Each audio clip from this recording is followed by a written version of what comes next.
All right, guys, welcome back to another episode of Tactical Pineapple Rides, where once again I am Tactical Pineapple, and yes, we're fucking riding out one more time.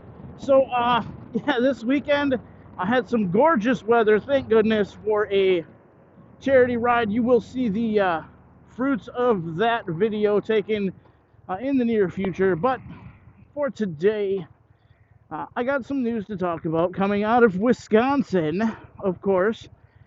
Beautiful state of Wisconsin. Currently fucking halfway close to the sun, 95-degree air temperature. So that being said, you're welcome. I'm roasting my fucking head off inside of this helmet, and it looks like we're gonna hit another red light. So we'll be dripping sweat by the time we return. I'm not gonna subject you to this one. This tends to be a longer light.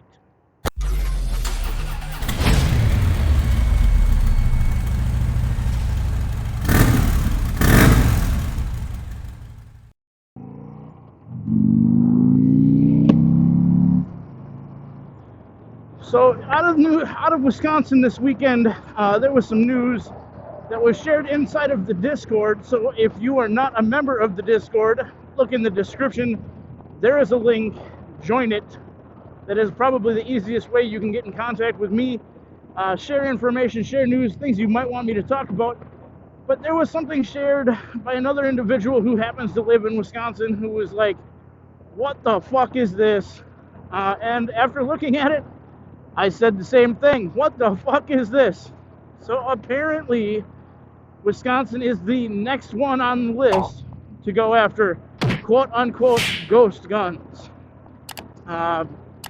So first things first, ghosts do not exist, especially in the gun variety.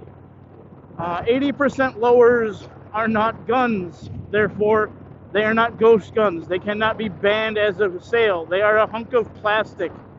Any states that currently have the 80% bans, number one, the ATF doesn't even know what the fuck a lower is at this point. They haven't been able to accurately define a firearm, and yet we're allowing them to determine what is and what is not legal when it comes to guns. Think about that for a second. But anyway, states are taking under advisement that 80% lowers should be illegal. Technically, 80% lowers are created to less than 80%, because once a gun or a piece of plastic approaches 80% complete toward becoming a gun, it becomes a firearm. And then once it's a firearm, it is subject to all ATF transfer laws and everything like that. All the beautiful infringements that already exist. And it prevents you from being able to purchase it without a background check from a store, or at least, it being considered a firearm for private sale. So, that being said, number one, 80% lowers, 80% firearms, unmarked firearms cannot be sold. They are made for personal use. 80% lowers cannot be sold once they are past 80%. So, if I were to buy an 80% lower, P80s for instance, I get it, I put it in a jig, I drill out some of the holes, and a buddy of mine says, hey, I heard you got a P80, I'm interested in having one, would you sell me yours before you finish it? Well, technically I've taken it past 80%, so I would be selling a firearm if I sold it to him. Therefore, any 80% lower that I have ever purchased, if I ever purchased one, if, being the big word there, if I ever purchased one, would never be sold to another individual, because I understand the law. I understand that would be against the law, and I'm not about to break a federal firearms law that puts me in a position where some asshole can come and shoot my dog. I happen to like my dog a little bit, and my daughter happens to love my dog a lot of it, so that just won't happen. So on to the next point of pleasure here. Technically, until that piece of plastic becomes more than 80% complete toward becoming a firearm component, it is not anything more than a piece of plastic in the shape of something. You can honestly buy lighters on the market that pretty much are as close to becoming a firearm as a hunk of plastic that comes from Polymer 80 is. The difference being Polymer 80 sells kits that you can put all the components back together and create a firearm once you finish the machining on a P80. Now, that being said, not every individual has the skill to complete that firearm. Not every individual has the parts to complete that firearm. If you have, let's say, a Glock 19 Gen 3, you have all the components it takes to complete that firearm. You just take them off one and you put them on the other. There you go. Now you have an unserialized gun, right? Plain and simple. Nothing wrong with that. The United States population, our citizens, are allowed to manufacture firearms for personal use because guess what? America, motherfuckers, America. The Second Amendment allows it. Now, certain acts that have been put in place that are 100% illegal prevent us from being able to do too many of them, and they also prevent us from being able to create fully automatic ones legally. So, at no point have I ever considered building a Luty. If you don't know what a Luty is, look it up, L-U-T-Y. That's what I will say. You can find it. It is a nice PDF. It has a green cover on the book. Typically came in paperback. And it says something about expedient, something. You can't say it on YouTube. Because otherwise you end up getting banned. But as long as shit like that exists, these whole bans are just exercises in futility as far as I'm concerned. There's no reason for them to ban 80% firearms other than the fact that they have created a scare around them, and they want to make sure that everybody, that any guns that are purchased go onto a registry, which they're going to create one here in the near future and try to shove it down our fucking throats. That being said, if you've ever bought a Polymer 80 firearm with a credit card, the ATF probably already knows you have it.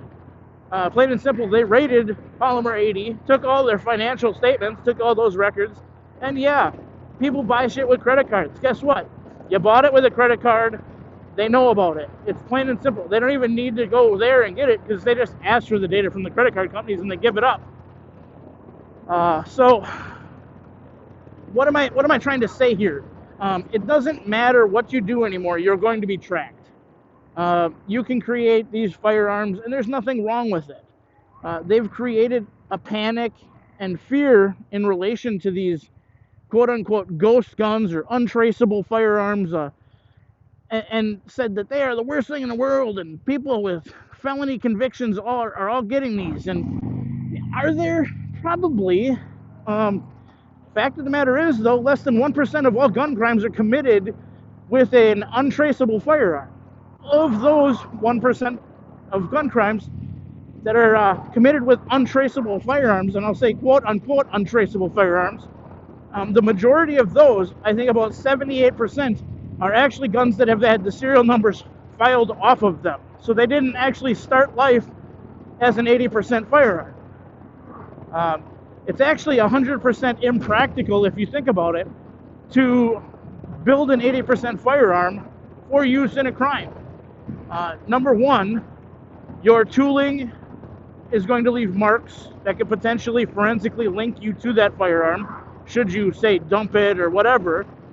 But number two, you actually have to build the firearm. You have to go through a process of breaking the firearm in because Polymer 80 guns are not very reliable when you first get them. You're literally home machining. You don't have good finishes. You don't have good fits. Unless you've built a bunch of them, but the first time you put a Polymer 80 together, you're probably going to fuck it up, first of all, and you're going to have to order a second frame. If you manage to make it through the construction without needing new parts to make it work, guess what? You've probably got a gun that can successfully cycle 1, maybe 3 rounds through it before it jams. Or there's some sort of malfunction, failure to feed something. So now you have to re-rack, do this, do that, get everything ready to go to get it ready to rock again, and then 2, maybe 3 rounds later, same thing. It's going to continue to do this for the first 100 to 400 fucking rounds while you smooth everything out through just mechanical abrasion. So if you want a fucking pea shooter, you could just build that with a 2x4, a rubber band, and a fucking nail, folks. This isn't that difficult. Guns are simple mechanical fixtures. It's never going to go away. You're never going to take the guns away from the American public. It's time for you to stop. I don't believe it's going to go anywhere. I actually believe that this bill put in Wisconsin is more or less just kind of a response to the if it was built in Wisconsin type thing, it can be legal no matter what. Forget the federal law.